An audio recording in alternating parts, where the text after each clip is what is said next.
I'm back! Today we're going to talk about auditioning. What it is, how to do it correctly, some tips for it, and things that you really have to master, and things you really have to perfect and keep in your brain so that you have your best audition possible.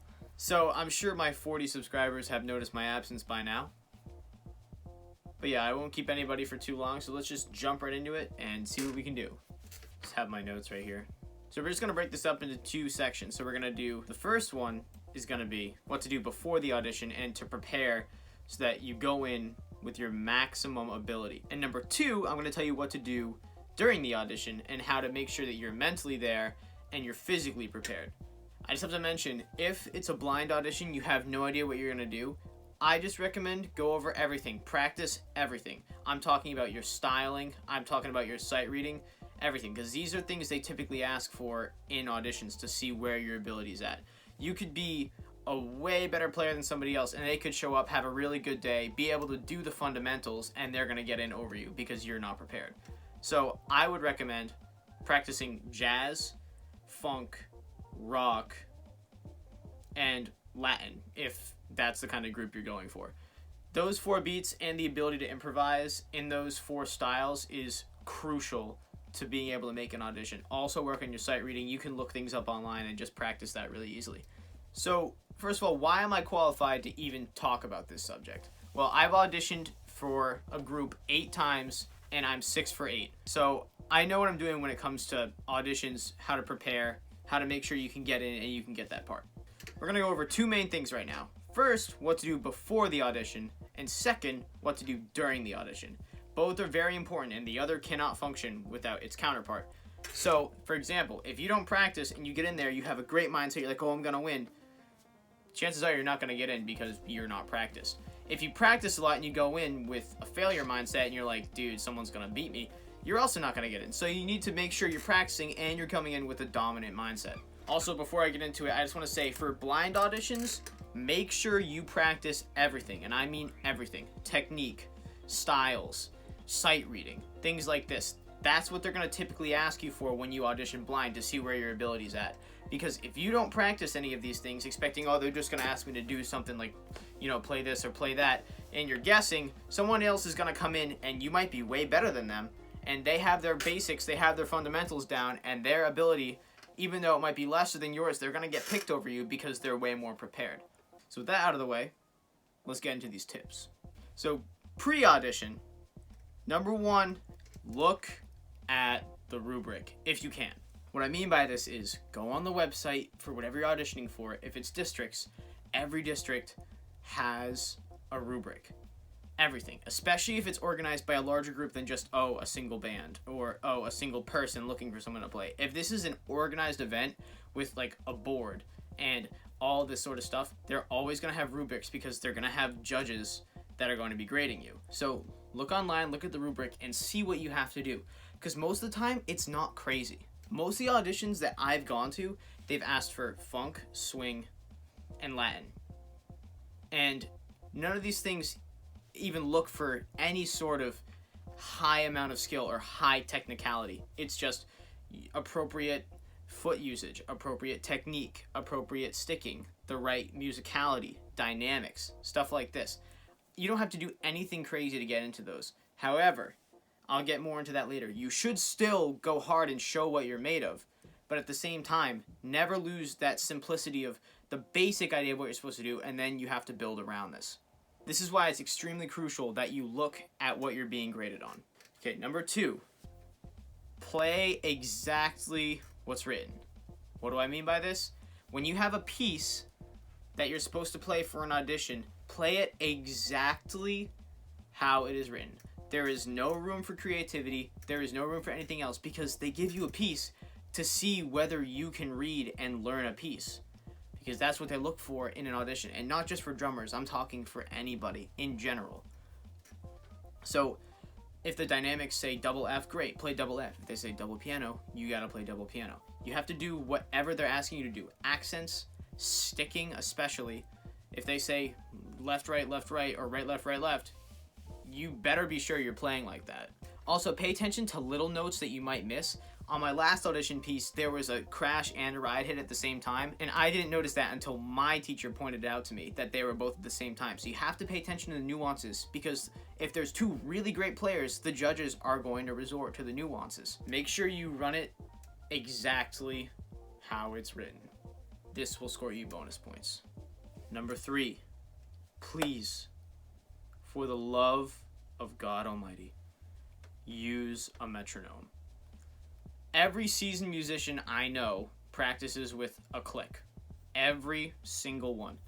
However, younger musicians sometimes don't. They'll just sit there and they'll kind of like, okay, hit the notes. Oh, I played the notes, but they weren't accurate and they weren't at a consistent tempo, but okay, we did fine. No! Please do not do that. You need to practice with the click. And here's what I do. My last audition was at 200 BPM. So, if you're not comfortable at that tempo, back it up to 100. Play it at half the speed. And then every time you're like, okay, I feel more comfortable with this, then you pick it up by 10 BPM, 10 BPM, 10 BPM. Eventually, you're going to get to 200. And make sure that when you pick it up, you're playing it perfectly or around perfect or very, very accurately for the previous tempo. Then when you get it up to speed and you're like, okay, I'm comfortable in this, play it faster. Because then when you can play it faster, it's going to be a lot easier slower. Just make sure you don't practice it faster too much, because when it slows down, you might be sloppy. So maybe play it once fast, once slow, once fast, once slow. That's what I typically do on pieces that are more difficult, because then if I can play them fast and they're really hard, chances are I can play them slow, and that's going to be easier for me.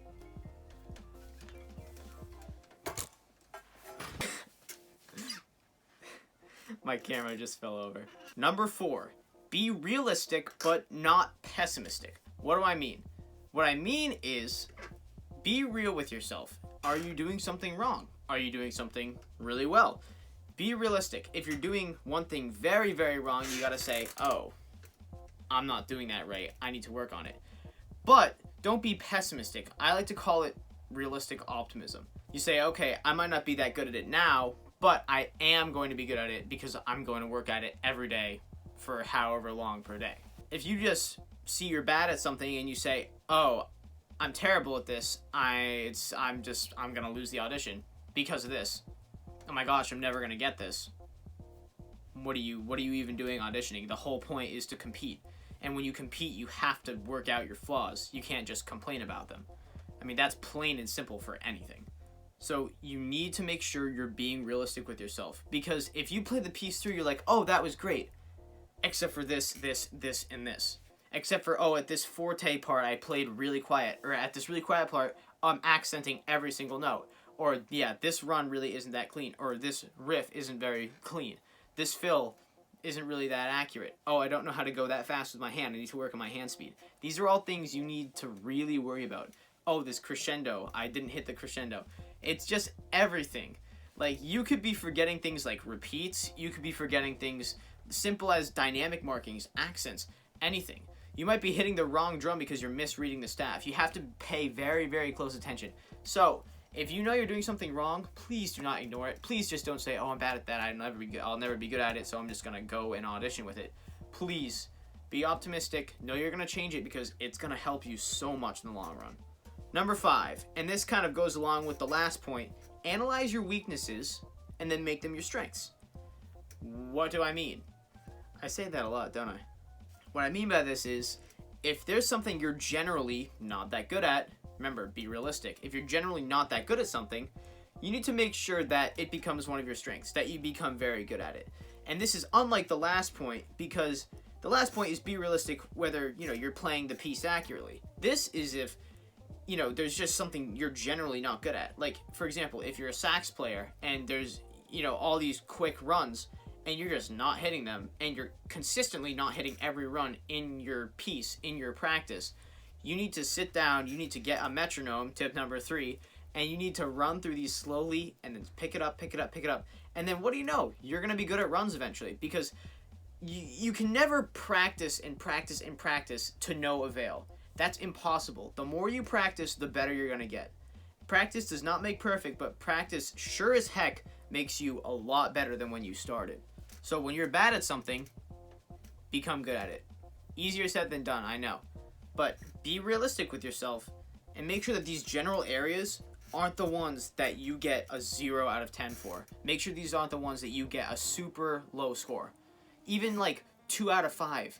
Someone else is going to get a 5 out of 5 there, or a 4 out of 5 there. You have to make sure that you can compete in the highest score range of that thing if you check the rubric, which is rule number 1. And finally, tip number 6, you play like you practice. Never forget this as long as you live. If you're practicing lazily, you're going to audition lazily because you're not used to practicing the piece. When you practice, and this is not just for a piece, this is for anything. This is for stylistic improvisation. This is for your sight reading. If you practice it not vigorously enough, there's going to be someone that practices it more vigorously than you, and they have a significantly higher chance of making it. So, please practice with vigor, practice with focus, and practice with the desire to win, because then you're going to walk into that audition room with all those 3 things I just named. Apply all these to your pre-audition practice, and you should get a heck of a lot better results than if you wouldn't. Alright, now this is for the day of the audition, and some of these aren't even about drumming or about playing music. Some of these are just general tips that you have to realize to get in your proper mind space. Number 1, get a good night of sleep. Catch a lot of Z's, because you're going to need it. If you're getting up at 8 o'clock to go to this audition, make sure you get your desired amount. I would say anywhere from 8 to 9 hours. So if you're getting up at 8 o'clock, make sure you're in bed by earlier than 10 o'clock. If you audition tired, you're not going to be in as good of a place as you would be if you were auditioning awake. Number 2, and this is so obvious, warm up. Do everything that you have to do for this audition. If it's a blind audition, do all the fundamentals. Warm up on your fundamentals. Get your chops where they need to be. Get your hands fast. You know, get everything warm so that you're ready to play. This isn't just for drums. This is for everything. Every kind of instrument, you need your hands to be warm. You need them to be quick. You need them to be agile so that you're able to play to your best ability. And I'm not even saying warm up on your instrument. If you don't have any time, then you have to just get mentally warmed up. You know, practice your fingering. Run through the music in your head. Look at it and just, say you're a saxophone player and you're just going like this, or if you're a drummer and you're just tapping along with what you got to do. Do anything you can to get ready before. And then when you set your instrument up, they're probably going to give you time to warm up before the audition. So please make the best of that time. Number 3, easier said than done. Relax. Because you know you're prepared for this audition if you're doing everything that I've suggested, and even more than what I've suggested. You need to walk into the room and just take a deep breath and be like, okay, if I don't get this audition, I get the score sheet, I know what I have to work on. This is all about me improving and not necessarily the achievement. If you're going for the achievement, that's fantastic. And if you think you're good enough to go for this achievement, go for it. But stay relaxed, because when you're tense and when you're nervous, you're not going to play your best. Logically, you should be relaxed. Just take a deep breath and just play. And that brings me to tip number 4, which is play it like you've practiced it 1,000 times. Oh wait, you have practiced it 1,000 times because you're listening to the tips I said in the first part. You've played this piece 1,000 times. There should be no reason why there's rookie mistakes happening when the piece is practically ingrained into your brain. You've played it day in and day out preparing for this thing that you want. So remember, you've done it 1,000 times. Number 5, and this is more of a mindset tip. You have to play like you can't fail. There's not much more I can elaborate with that. Play like you can't fail. Do what you're going to do. Play to your best ability and just get in your brain, I'm not going to fail. I'm not going to fail. Actually, don't even repeat the word fail. Say, I'm going to succeed. I'm going to succeed. I'm going to get this. More on this in tip 7. Tip number 6. Go hard. And this is so important. No, I don't mean play triple F the entire time. I mean you need to go hard. This is a competition. There is no mercy. There is no going easy because, oh, other people are going for it and maybe they deserve the part more than me. If you worked for it, you deserve it. You need to play to the best of your ability and you need to go off. If you think you're that much better than everybody else, you gotta show that in the span of time they give you the audition. You need to go off. If you're practiced and you know the piece like the back of your hand and you know how to improvise like the back of your hand and you know how to sight read like the back of your hand or whatever they ask you to do, then you need to do that at 150% of your best ability. Okay, number 7. Now it's time to focus.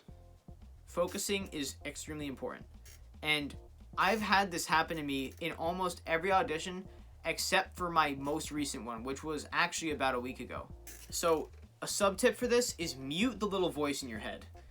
Because I know I'm not the only one guilty of hearing it, but you know, when you're just playing the piece and you're playing it as written, you're playing it like you practiced, and then all of a sudden your voice is like, oh, don't miss that hit, oh, don't miss that, don't miss the blah blah blah. It's gonna start talking, and you're gonna be like, nope, shut up. And then you're gonna be wasting more time telling yourself to shut up, when in the first place you should just say, okay, my focus is on the music, not in my head. I'm gonna do fine. Just whew. So don't waste time telling yourself to shut up. Just mute it.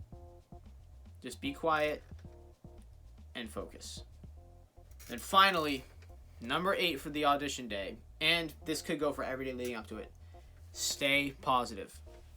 If you don't get in, you know what to improve on. If you do get in, yes, good job. Now move on to the next thing. Play this gig, play this thing, whatever you got to do that you got into, and enjoy it because you deserve it, because you worked for it.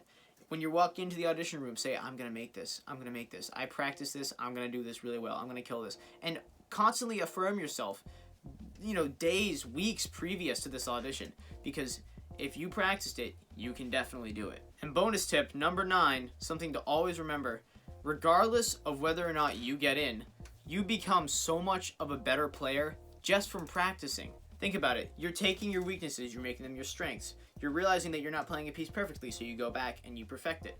These are all things that hardened professionals do. These are things that people do all the time that are so good at their instrument. They're so good at their craft because, you know, they practiced to a book, to a rubric, to whatever, and then they're like, oh wait, I can play technically better because I'm able to apply all the things that I learned here out in my actual playing. So whether or not you make the part, congrats, you just got so much better. Alright, so that about does it. I hope these tips helped. If they do, like, subscribe, ring that little bell, you know what I'm saying? Without further ado, I'm out. Stick with it.